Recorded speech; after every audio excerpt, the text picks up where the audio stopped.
स्वच्छतेच्या बाबत वारंवार महापालिका प्रशासन स्तरावर असतील किंवा इतर माध्यमातून बैठका सुरू आहेत। अनेक समाजसेवी संस्था किंवा जागरूक नागरिक यांच्यासोबतही चर्चा होत आहे।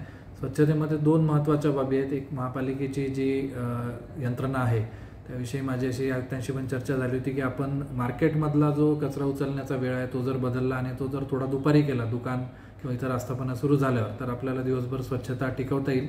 त्याचबरोबर थोडासा नागरिकांमध्ये जाऊन आपल्याला जनजागृती करणे, त्यांच्या स्वभावात बदल करणे, विशेषतः जे थोड्या चांगल्या प्रकारचे ज्या ठिकाणी घर आहेत, उच्चभ्रू वस्त्या आहेत, अशा ठिकाणी झिरो वेस्ट हाऊसेस ही संकल्पना आपल्याला राबवणं गरजेचं आहे की घरामधला जो ऑर्गॅनिक कचरा आहे तो आपण कंपोस्टसाठी वापरू शकतो आणि जो नॉन ऑर्गॅनिक आहे, रिसायकलेबल आहे, जसा कागद असेल किंवा धातू असतील किंवा प्लास्टिक असेल, त्याला आपण पुनर्वापरासाठी देऊ शकतो।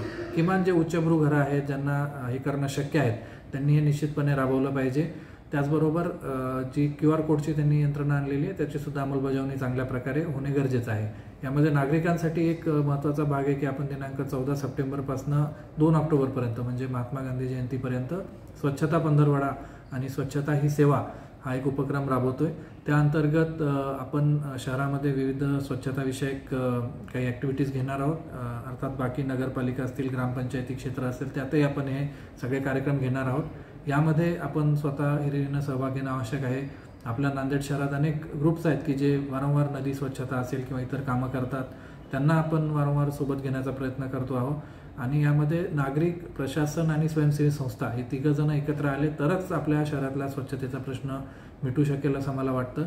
या अनुषंगानं आता एक बोरबन परिसरात आपण अभिनव उपक्रम नागरिकांच्या सहभागातून सुरू करतोय, तर त्याचं सुद्धा आपण अनुकरण सगळीकडे करू शकतो।